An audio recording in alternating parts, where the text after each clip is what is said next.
गर्भवती मातेला घेऊन जाणाऱ्या रुग्णवाहिकेचा भीषण अपघात।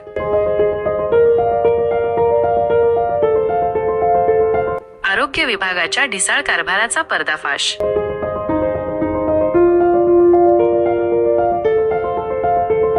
विसरवाडीहून नंदुरबार जिल्हा रुग्णालयाच्या दिशेने गर्भवती मातेला घेऊन जाणाऱ्या 108 रुग्णवाहिकेला भादवड गावाजवळ भीषण अपघात झाला आहे।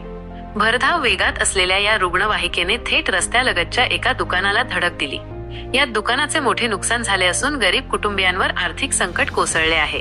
सुदैवाने या अपघातात कोणतीही जीवितहानी झाली नाही। गर्भवती माता आणि रुग्णवाहिकेतील चालक दोघेही सुखरूप बचावले आहेत। मिळालेल्या माहितीनुसार आरोग्य विभागाच्या ढिसाळ कारभाराचा हा एक नमुनाच आहे।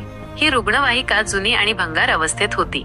वारंवार बिघाड होत असल्याने या रुग्णवाहिकेबाबत चालकांनी आरोग्य प्रशासनाकडे अनेकदा तक्रारी केल्या होत्या, मात्र या तक्रारींकडे दुर्लक्ष करत तीच नादुरुस्त रुग्णवाहिका रुग्णांच्या सेवेत वापरली